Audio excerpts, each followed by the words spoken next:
നമസ്കാരം. നമ്മൾ മലയാളികൾ കഴിഞ്ഞ 4-5 വർഷമായിട്ട്, പ്രത്യേകിച്ച് 4-5 വർഷമായിട്ട് ഒരുപാട് ഇംഗ്ലീഷ് ഉപയോഗിക്കാൻ തുടങ്ങിയിട്ടുണ്ട്. ഒരു 10 വർഷം മുമ്പ് നാട്ടിൽ സംസാരിക്കുന്ന ഇംഗ്ലീഷ് സംസാരിക്കുന്നവരുടെ എണ്ണം വളരെ കുറവായിരുന്നു. എന്നാൽ ഈ കഴിഞ്ഞ 4-5 വർഷം, പ്രത്യേകിച്ച് കോവിഡിന് ശേഷം ഒരുപാട് പേര് ഇംഗ്ലീഷ് സംസാരിക്കാൻ തുടങ്ങിയിട്ടുണ്ട്. മലയാളം സംസാരിക്കുന്നതിൻ്റെ ഇടയിൽ ഇംഗ്ലീഷ് കുത്തിക്കയറ്റുന്ന ഒരു പ്രവണത ഉണ്ട്.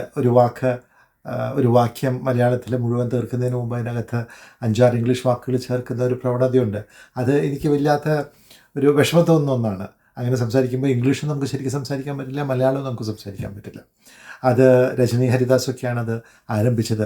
അതൊരു ഫാഷനായി, ഒരു സ്റ്റൈലായി മാറിയിരിക്കുകയാണ്. പക്ഷേ അതിനുള്ള ഏറ്റവും വലിയ ആപത്തെന്ന് പറഞ്ഞാൽ, അങ്ങനെയൊക്കെ സംസാരിക്കുമ്പോൾ നമുക്ക് ഇംഗ്ലീഷും ശരിക്കും സംസാരിക്കാൻ പറ്റാതെ വരും, മലയാളം ശരിക്കും സംസാരിക്കാതെ വരും. അത് എനിക്ക് വലിയ സന്തോഷമുള്ളൊരു കാര്യമൊന്നുമില്ല. പക്ഷെ ഞാനിന്ന് സംസാരിക്കാൻ പോകുന്ന അതിനെപ്പറ്റി മാത്രമല്ല.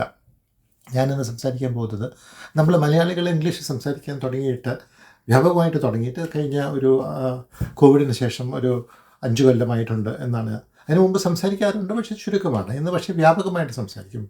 സാധാരണ സംഭാഷണങ്ങളിൽ മലയാളത്തിലും കൂടുതൽ ഇംഗ്ലീഷ് സംസാരിക്കുന്ന ഒരു പ്രവണത ഈ മില്ലീനിയൽസിൻ്റെ ഇടയിലും പ്രത്യേകിച്ച് ജെൻസിയുടെ ഇടയിലൊക്കെ തുടങ്ങിയിട്ടുണ്ട്. പക്ഷേ നമ്മൾ മലയാളം സംസാരിക്കുമ്പോൾ പലപ്പോഴും പല തെറ്റുകളും അറിയാതെ, തെറ്റ് എന്ന് ഇംഗ്ലീഷ് സംസാരിക്കുമ്പോൾ വിശേഷിക്കാൻ പറ്റില്ല. ഞാൻ പറഞ്ഞത് ശരിയല്ല.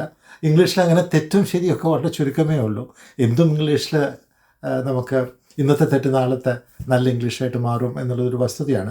പക്ഷേ എങ്കിലും സാധാരണ ഒരു ഇന്ത്യക്കാരൻ, ഒരു മലയാളി, അല്ലെങ്കിൽ നമ്മളൊക്കെ സൗത്ത് ഏഷ്യനൊക്കെ സംസാരിക്കുന്ന ഇംഗ്ലീഷ് ഇന്ന് അല്ല ചിലപ്പോഴൊക്കെ മലയാളികൾ സംസാരിക്കുക.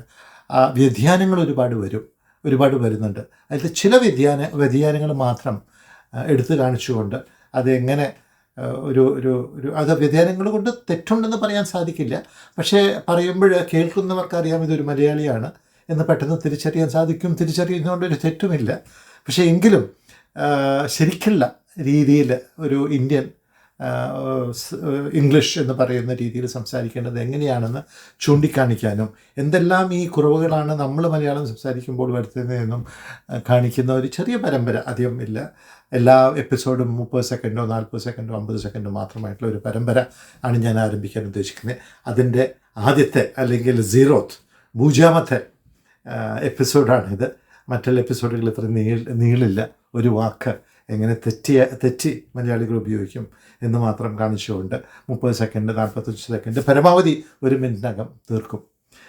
നിങ്ങൾ ക്ഷമിക്കണം, എന്നെ തെറ്റിദ്ധരിക്കരുത്. ഞാൻ നമ്മുടെ മലയാളികൾ നമ്മൾ ഇംഗ്ലീഷ് സംസാരിക്കുമ്പോൾ സാധാരണ വരുന്ന കുറവുകൾ പരിഹരിക്കാൻ വേണ്ടി മാത്രമാണത്.